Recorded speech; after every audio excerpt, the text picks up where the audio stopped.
अस्सलामु अलैकुम वरहमतुल्लाहि वबरकातुहू। टाटो बच्चो इस class 7th acid base and salts lesson पढ़ान अत तुझे इंडिकेटर्स पर अत नेचुरल इंडिकेटर्स यमो यमो रात तुझे litmus paper blue litmus paper red litmus paper आज तुलो फिनोप्थिलीन बे पजा चाइना रोज ते आज पे आज तुलो फिनोप्थिलीन। टाटो बच्चो इस फिनोप्थिलीन यह नेचुरल इंडिकेटर यह ऑर्गेनिक डाई प्रेपियर्ड कर कितन सह डिजॉल्व कर अल्कोहलस मज यह ऑर्गेनिक डाई अल्कोहलस मज ऑर्गेनिक डाई प्रेपियर गल डिजॉल्व करो यह अल्कोहलस मज इस पर यह अल्कोहलस मज डिजॉल्व कर अमिक सोलूशन सोलूशन सह कलरलेस इथे कन अगर पत अमकी कह ड्रॉप्स फिनोप्थिलीन अगर ऐड करो बेसिक सोलूशन मज अगर अमकी कह ड्रॉप्स त्रो बेसिक सोलूशन मज फॉर एग्जांपल त्रो इतन बेसिक सोलूशन मज सोप साबन साबन सोलूशन अगर तथ मज त्रो या शैम्पू सोलूशन अगर तथ मज कह ड्रॉप्स त्रो या वॉशिंग सोडा सोलूशन अत मज इस पे अमिक ड्रॉप्स कह फी ड्रॉप्स त्रो फिनोप्थिलीनिक तो अत क्या गस अमुक colour change into deep pink colour ये अमुक कलर चेंज गस डीप पिंक कलर अमुक मतलब गो वनो यह सोलूशन यह सोलूशन यह क्या बेसिक गो ये फिनोप्थिलीन ये बेसिक चीजन मज अमिक कलर ग change into deep pink colour इथे कन मगर एसिडिक सोलूशन यानी अगर लेमन आनो या वाइनगर आनो या बाकी ऑरेंज जूस आनो अगर सो आनो तथ मज क्या रोजान तथ मज फिनोप्थिलीन अगर त्रो तथ मज एसिडिक या न्यूट्रल सोलूशन मज अत अमुक कलर चेंज ग कह इन जान रोजान यह कलर लेस ओके यम नेचुरल इंडिकेटर्स अत मज पोर मतलब अत मज पोर रात लिटमस नेचुरल डाई बे पोर टर्मरिक ऑलरेडी पोर बे पोर चाइना रोज तो आज पोर यह फिनोप्थिलीन। टाटो बच्चो वो तुलो general general physical properties of acids यानी यम ते एसिड अमिन हज जनरल अमिक फिजिकल प्रॉपर्टीज वो एसिड हन क्या क्या फॉर एग्जांपल यम ते टाटो बच्चो यम ते एसिड आसान दे हैव ए सुअर टेस्ट यानी एसिड तमाम तम चीज यम चुक यमन चुकर वनो अम सुअर टेस्ट चीज यम गई तम गई एसिड्स यानी इस पर पे जे पे थो अगर फॉर एग्जांपल ऑर्गेनिक एसिड तम तिहद टंग जेव तथ मज अल्लाह तबारक व तआला टेस्ट बड्स अता कर तमो टेस्ट बड़ो सत लगान पता यह चीज चुक यह मुदुर यह ट्युट गो इस पे यम ते एसिडिक एसिड्स आम सुअर टेस्ट चुक ठीक they turn blue litmus solution red यानी इस पे ब्लू लिटमस पेपर अगर ब्लू लिटमस पेपरस पे कुन मतलब लेमन जूस या ऑरेंज जूस या ग्रेप्स या वाइनगर तमिक कह ड्रॉप्स त्रो सो ब्लू लिटमस पेपर तमिक कलर चेंज बना रेड कलर वन गो दैट मीनस यह एसिड मगर रेड लिटमस पेपरस पे सह मतलब तथ पे कह इफेक्ट गसान कह यानी do not effect red litmus पेपरस पे ठीक बे त्रेम पॉइंट इस property they do not effect turmeric solution यानी टर्मरिक सोलूशन यानी अगर लिद्र मज अगर लिद्रुक सोलूशन बनाओ तथ मज अगर एसिड्स त्रो तथ मज तमुक तमुक कलर चेंज यानी सह कह इफेक्ट कर टर्मरिक सोलूशनस पे चूरम they do not effect phenolphthalein solution इथे कन फिनोप्थिलीन सोलूशन यानी मे वो वन तह फिनोप्थिलीन पोर इस पर अत एसिडिक सोलूशन त्रा यानी एसिड्स मज कह मतलब फॉर एग्जांपल अगर त्रो अत लेमन जूस त्रो यानी अमुक कलर गसान चेंज कह यानी यह रोजान इथे कन ठीक इथे कन पम वो they turn China rose solution to deep pink colour अगर चाइना रोज यह नेचुरल इंडिकेटर अगर अत पे त्रो एसिडिक सोलूशन कह चाइना रोज पेटल्स कलर गसान change into deep pink colour ये डीप पिंक कलर गए दपो यह सोल्यूशन यह एसिडिक इथे कन यम टाटो बचो यम mineral acid for example sulphuric acid hydrochloric acid nitric acid यम कोरोसिव हाईली कोरोसिव यम हाईली कोरोसिव यानी यम तम चीज़ कि अम सत नुकसान वात यानी यम तम एसिड्स अगर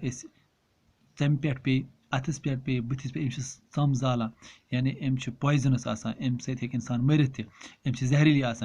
they cause painful blister on the skin यानी अगर अम स्किनस पे पे तो बोजमुत मतलब एसिड्स कुन सात गसान कि बैटरी अगर गर बैटरी अगर तमको एसिड खोरस पे पे या मतलब अथस पे पे तम जाए स्किन स्किन जाला तम जाए सम दज दैट मीन्स कि यम कोरोसिव बे पॉइजनस मिनरल एसिड्स इथे कन अम सतम प्रॉपर्टी परो एसिड हंद most of the acids are soluble in water यह इम्पॉर्टेंट पॉइंट टाटो बच्चो यम एसिड यानी मोस्ट ऑफ द एसिड्स अगर वो मतलब मैक्सिमम यम एसिड सॉल्यूबल इन वाटर आबस मज हल ग सॉल्यूब ग इथे बे all acid solutions in water are good conductors of electricity यह important point अगर वाटर वाटरस मज पर acid throw for example water water अगर throw lemon juice throw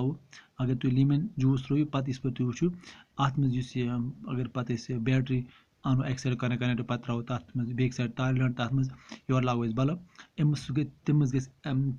electricity pass यानी यम एसिड्स गुड कंडक्टर्स ऑफ अत इलेक्ट्रिसिटी यानी इलेक्ट्रिसिटी मज easily pass गसान टाटो बच्चो यह टेबल ये मतलब इंपॉर्टेंट पॉइंट फॉर एग्जांपल ये लिखा you must have seen people getting their copper और brass cooking vessels coated with tin metal यानी कलाई why do they do so यह वन सवाल अत तिकेज दपा इस पर यम ती पीपल क्या लूख तिमन कॉपर त्रमो बान या ब्रॉस तिमन वेसल्स बान तथ टीन मेटल यानी कलाई कर सह क्या कर तिकेज टाटो बच्चो when we cook food in these vessels without the coating of कलाई यानी ये कलाई कर त्रम बान अगर सह कोटिंग यानी कलाई बगैर अत मज फूड रनो या बत रनो अमे सह organic acids present in the food food अत मज ऑर्गेनिक एसिड सह रिएक्ट गसान अत कॉपर सत अत कर सह खराब करोड़ कर अत हेक जंग लगित furthermore the copper salts formed by the acids are poisonous in nature अत बना कॉपर साल्ट्स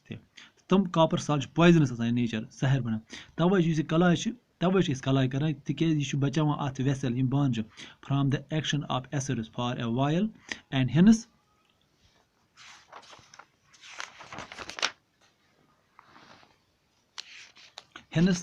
पत अत मज तिकेज अत मज फूड यह फूड बचा कम नश अत मज हेकान फूड पॉइजन गसित कि यह फूड हेकान खराब गसित कहीं तवे how ever these days quite a number of people use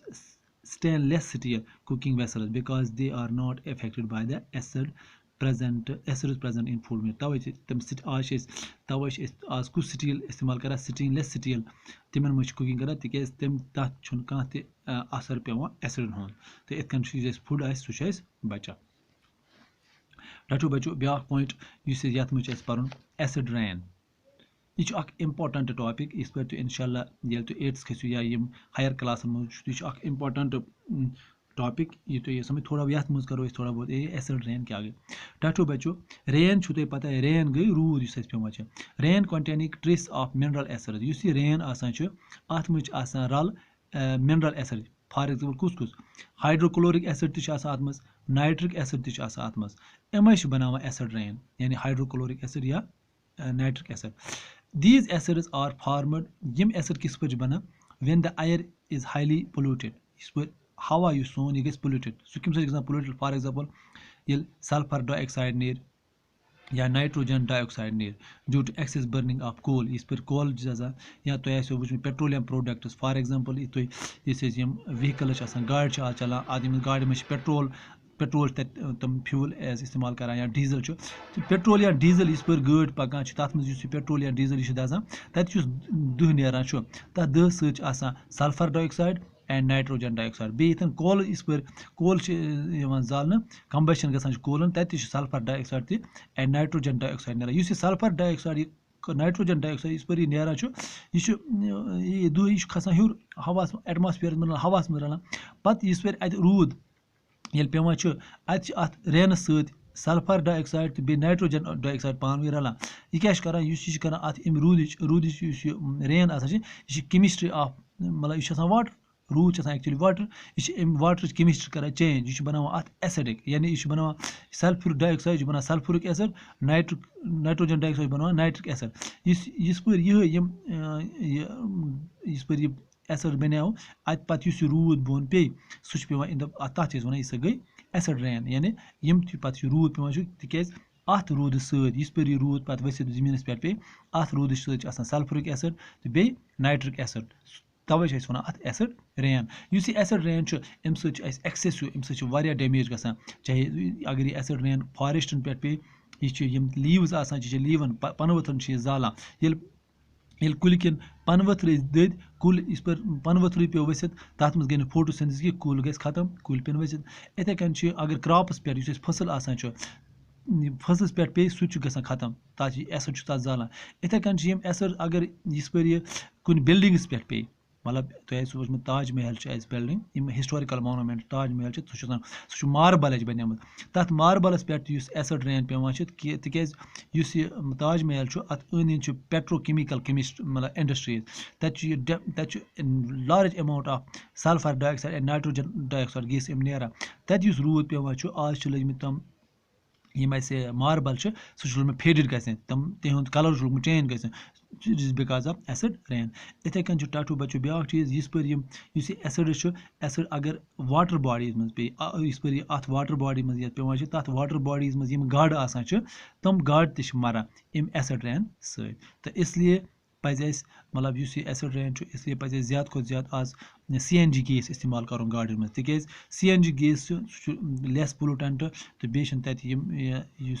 sulphur dioxide nitrogen gas यह तत रिलीज गसान कि अम सको पन एटमॉस्फेयर पन पान बाकी मसले तम हेको बचत यमो चीज खुदा हाफिज।